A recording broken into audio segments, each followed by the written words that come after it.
वरिष्ठ पत्रकार संतोष यादव का शुक्रवार शाम को दिल का दौरा पड़ने से निधन हो गया। उनका अंतिम संस्कार रविवार 5 अक्टूबर को दोपहर 11:30 बजे किया जाएगा। आपको बता दें कि वरिष्ठ पत्रकार संतोष यादव मूल रूप से उत्तर प्रदेश के देवरिया के निवासी थे। संतोष यादव सहायक उप निरीक्षक और मशहूर पहलवान राम मिलन यादव के सुपुत्र थे। वे अपने 3 भाइयों और एक बहन में सबसे छोटे थे। अपने पीछे वे पत्नी सुशीला देवी यादव, पुत्री अदिति और पुत्र आदित्य राज यादव सहित भरा पूरा परिवार छोड़ गए। वहीं मुख्यमंत्री विष्णुदेव साय, पूर्व मुख्यमंत्री भूपेश बघेल, उप मुख्यमंत्री अरुण साव, पूर्व विधानसभा अध्यक्ष प्रेम प्रकाश पांडे, शिक्षा मंत्री गजेंद्र यादव, वैशाली नगर विधायक रिकेश सेन सहित दुर्ग जिले के पत्रकारों ने उनके निधन पर श्रद्धांजलि व्यक्त की है। संतोष यादव जी और मेरी पत्रकारिता लगभग थोड़ी आसपास ही शुरू हुई थी और इतने हंसमुख और जॉली नेचर के इंसान और हंसने हंसाने वाले व्यक्ति, और पत्रकारिता में भी उनका एक बहुत बड़ा ऊंचा नाम था और उनकी कई स्टोरीज बाईलाइन लगती थी। और जहाँ जहाँ उन्होंने जिस संस्थान में काम किया, खबरों के नाम से उन संस्थानों का नाम रोशन किया। दोस्ती यारी की या जो हम लोग उनके बीच की बात की है, सर्कल की, उनके जितने भी दोस्त यार हैं उनमें हम भी आते हैं। तो ऐसा है कि हम लोगों ने मतलब कभी ऐसा नहीं लगा कि हमको ऐसा लगता था कि कभी कोई दुख का विषय है या कोई चीज़ है, वो आता था और बराबर आके कुछ ना कुछ ऐसी बातें बोल जाता था जिससे चेहरे पे हंसी आ जाती थी। फुटबॉलर व्यक्ति रहा है और छोटे छोटे बच्चे हैं उनके, दो छोटे बच्चे हैं, एक पत्नी है और परिवार है उनका। और इस तरह से इस कंडीशन पे अचानक से उनका चला जाना मतलब हम लोग को बहुत बड़ा आघात पहुंचा है। अब उनकी आवाज़ तो नहीं रहेगी लेकिन आवाज़ ज़रूर याद आती रहेगी कि संतोष भाई करके जो मजाक किया करते थे, अब वो सुनने को नहीं मिलेगा कि वो संतोष भाई कभी उस तरह से रिप्लाई करेगा कि और कैसा है रे शशि, क्या हाल है भाई। तो इस तरह से जो रिप्लाई आता था और जो हंसी मजाक होता था, और वो जो एक पत्रकारिता का एक समझ लीजिए कि बहुत बड़ा एक चिरायु व्यक्ति और अच्छा व्यक्ति, संजीदा व्यक्ति, उसका चले जाना बहुत बड़ा आघात है। हम लोग इस दर्द को कभी नहीं भूल पाएंगे। साथियों नमस्कार। हमारे बीच के हम लोग सबके संरक्षक और हम लोग के बड़े भाई संतोष यादव भैया, जो कि हंसमुख थे, मिलनसार थे, एक फुटबॉलर थे और काफी स्वस्थ थे। अचानक उनकी हृदयघात से मौत हो गई। कहीं ना कहीं हम लोग उससे बहुत दुखी हैं और जिनसे हम लोग लगातार एनर्जी लेते थे, मतलब कुछ भी विषय हो तो चर्चा किया जा सकता था। शब्द मात्रा के ज्ञान, बोलने और डिजिटल, तीनों में एक साथ उनका पकड़ था, तीनों में कार्य करते थे। दैनिक भास्कर, हरिभूमि, नई दुनिया और ऐसे भास्कर भूमि, ऐसे कई मंचों पर कार्य किए थे। सामाजिक तौर पे पर्यावरण संरक्षण समिति के राष्ट्रीय अध्यक्ष थे, अपने एक डिजिटल चैनल चला रहे थे, उसके संपादक थे और हमारे पुस्तक के सचिव थे। उनके मौत पर प्रदेश के मुख्यमंत्री विष्णुदेव साय साहब ने अपना शोक व्यक्त किया है। पूर्व मुख्यमंत्री भूपेश बघेल साहब ने शोक व्यक्त किया है।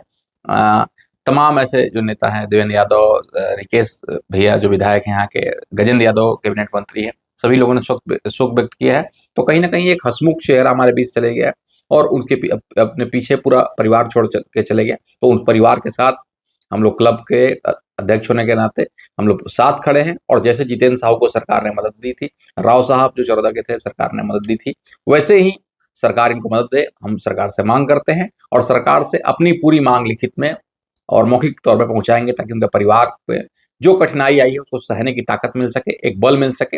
उनके बच्चे अभी स्कूलिंग शिक्षा में हैं, तो इस दौरान कहीं ना कहीं एक पिता की और एक छाया की आवश्यकता होती है। तो घर के छाया संतोष यादव जी हट गए और ऐसा कोई विशेष आवक का साधन नहीं है जिसको देखते हुए कहीं ना कहीं लोगों को ये सब ध्यान रखने की आवश्यकता है। बहुत हंसमुख चेहरा थे और हम लोग के कहीं ना कहीं एक संरक्षक थे। इनका जाना हम लोग भरपाई तो नहीं कर सकते लेकिन उनके शोक व्यक्त कर सकते हैं। उनके परिवार के साथ हम लोग खड़े हैं और हम आने वाले समय में लगातार संतोष भैया का आशीर्वाद जहां भी रहेंगे उनको मिलता रहेगा। भगवान अपने श्री चरणों में स्थान दे। देखिए भाई, मैं ये बताना चाहूँगी कि संतोष यादव भैया के साथ मेरा ऐसा रहा है कि केवल फ़ोन पे, और मुश्किल से इतने सालों की पत्रकारिता में, मेरे 8 साल के में मुश्किल से 2 या 3 बार हमारा मिलना हुआ है। मगर फ़ोन के दौरान बस थोड़ी बहुत बातें होती थी खबरों को लेकर के, तो उनसे बात करने पे एक अलग ही एनर्जी रहती थी। मतलब वो लोगों को इतना मोटिवेट करते थे और जब उनको ऐसा लगता था कि नहीं संगीता बहन तुम ऐसा करो, तो वो मुझे बड़ा अच्छा लगता था। पिछले 3-4 साल पहले जब वो निगम चुनाव हुआ था, मैंने एफबी में कल पोस्ट भी डाली, तो वो और एक अनुभूति हमारी फ्रेंड है, हम लोग बैठ करके एक चाय पे चर्चा के दौरान उन्होंने बहुत अच्छा एक इंटरव्यू टाइप का सेशन लिया, तो वो यादें वो एक फ़ोटो के दौरान हमारे पास कैद है। और उसके अलावा हमारा ऐसा कोई भी वो नहीं रहा कि मैं उनके बारे में कुछ बोलूँ, मतलब मैं क्या ही बताऊँ उनके बारे में। तो उनसे एक बड़े भाई जैसा सानिध्य मिलता था मुझे। और दूसरी बात ये है कि जैसे कल उनके बारे में पता चला, ऑफिस से बस हम काम निपटाए और फ़ोन पे मैसेज आया कि उनकी तबीयत ठीक नहीं, तो हमको लगा वो इतने फिट एंड फाइन व्यक्ति ऐसा अचानक से, जो सबको मोटिवेट करते हैं, हमेशा खुश रखते हैं, उनका अचानक से ऐसा शांत हो जाना, वो पूरे मतलब हमारे ऑफिस, हमारे पूरे पत्रकार जगत के लिए बहुत शोक का विषय था। तो रात भर उनके बारे में लोग सोचते रहे, इतने कमेंट आए कि उन्होंने जो कमाया, मैं नहीं जानती उनकी क्या धन संपत्ति थी, मगर फेसबुक में देख करके, सोशल मीडिया में उनकी पॉपुलैरिटी को देख करके ये लगा कि उन्होंने बहुत कुछ कमाया है। और जीवन का यही सत्यार्थ है कि जब आप नहीं रहते हैं और लोगों के दिलों में आप राज करते हैं, तो यही सत्यार्थ सबके सामने आ रहा। तो और उनके साथ का ऐसा अनुभव रहा है मेरा कि वो सबको साथ में लेकर चलना चाहते थे। कभी किसी के बारे में ऐसा निगेटिव बोलना या कुछ करना उनका मैंने कभी नहीं देखा। और मैंने अगर हमने किसी ने भी अगर फेसबुक में उनके बारे में कुछ डाला, तो जो उनके कमेंट हैं पढ़ करके आप लोग खुद ही वो हो जाएंगे कि वाकई हमने एक बहुत अच्छा हीरा खोया है, एक तरीके से ये कह सकते हैं। जाने के बाद तो लोग बहुत कुछ बातें कहते हैं, मगर मुझे लगता है अगर वो जीते जी अगर उन चीज़ों को देखते तो वो शायद और जी जाते। तो इसलिए मुझे लगता है कि उनके लिए और कुछ कहना अभी तो मेरे लिए मुमकिन नहीं, क्योंकि सोच करके भी दुख लगता है कि इतने अच्छे व्यक्ति इतना जल्दी चलेगा। और पिछले मैं एक छोटी सी और बात बताऊंगी, मुश्किल से 15-20 दिन पहले मैं अभी गई थी पुरी, तो वहाँ से मैंने प्रसाद लाया था। तो जब मैं उनको देने गई तो बस रसगुल्ला ऐसी मैं लेकर चली गई और उन्होंने 2 पीस खाया, बोले खा करके इतने खुश हुए, उन्होंने कहा संगीता मेरा दिल भर गया। तो मैंने कहा भी कि भैया पता नहीं मेरा पिछले जन्म का कुछ कर्जा होगा जो मैं आज चुका रही हूँ। अब मुझे ये नहीं पता था कि ये मेरा लास्ट वाकई उनके लिए कर्जा होगा। तो ये जो छोटे छोटे कुछ पल हैं आज बहुत याद आ रहे हैं उनके लिए, तो वाकई बहुत अपूर्ण क्षति है पूरे पत्रकार जगत के लिए, और मेरे ख्याल से सभी उनके लिए बहुत व्यथित है। तो ठीक है, अब भगवान का यही मर्जी था, और कहते हैं कि अच्छे लोग जल्दी जाते हैं, तो शायद वो भी अच्छे की गिनती में। और कल एक चीज़ और था कि कल एकादशी थी, एकादशी के दिन चाहे कोई कैसा भी व्यक्ति हो तो वो सीधा भैकुंठ जाता है, ऐसा मेरा मान्यता है जो मैंने सुना है। तो वाकई कल एकादशी के दिन उनको शायद मोक्ष मिल गया, ये भी कह सकते हैं। तो बाकी तो ईश्वर की मर्जी है। संतोष यादव एक जिंदा दिल इंसान थे। वो पत्रकारिता के अलावा सामाजिक रूप में काफ़ी काम किए, जैसे पर्यावरण को लेकर पर्यावरण समिति उन्होंने बनाया था 10-15 साल पहले ही।